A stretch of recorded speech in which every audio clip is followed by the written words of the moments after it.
الآن نشرة الأخبار من راديو رسالة.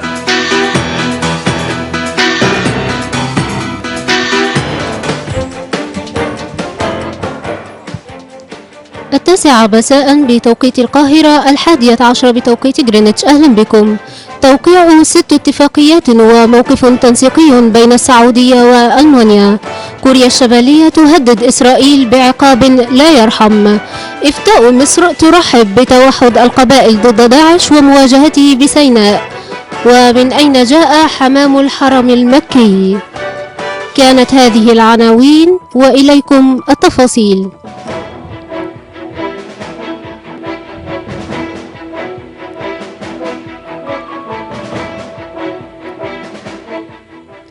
تناولت المباحثات الرسمية التي عقدها خادم الحرمين الشريفين الملك سلمان بن عبد العزيز مع المستشارة الألمانية أنجيلا ميركل في قصر السلام في جدة الأحد العلاقات الثنائية وآفاق التعاون بين السعودية وألمانيا في مختلف المجالات، إضافة إلى بحث تطورات الأحداث الإقليمية والدولية.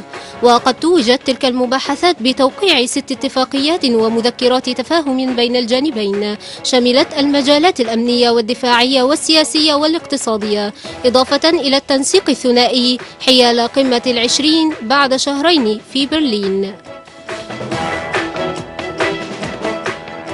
وجهت كوريا الشمالية تهديدات شديدة اللهجة إلى إسرائيل عقب هجوم وزير دفاعها ليبرمان عليها. ونشرت وزارة الخارجية الكورية الشمالية مساء أمس السبت بيانا رسميا عبر وكالات الأنباء المركزية الرسمية هددت فيه إسرائيل بما وصفته بعقاب لا يرحم.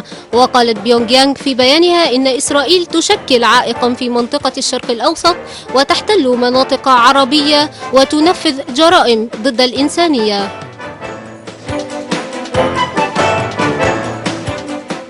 رحبت دار الإفتاء المصرية بالتحالف القبلي الذي أقامته قبائل سيناء لمواجهة داعش، وطالبت جميع القبائل بالانضمام له.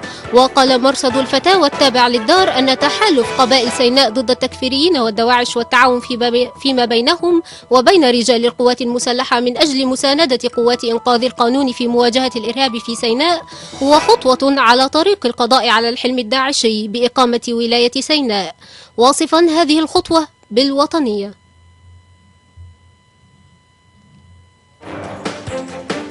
نترككم مع هذا التقرير عن حمام الحرم المكي.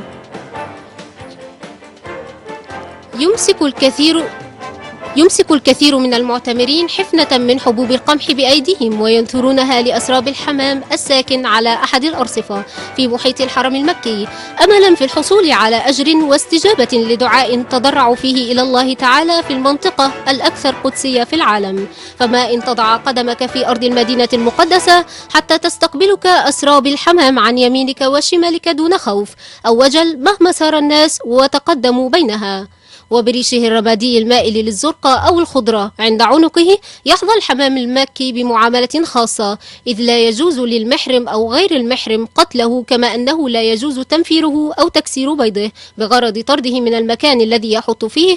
وبمجموعات يأتي في الحمام في الأيام ال5 الأولى من ذي الحجة أسرابا باتجاه مكة المكرمة ليعود مرة أخرى في منتصف الشهر نحو المدينة المنورة.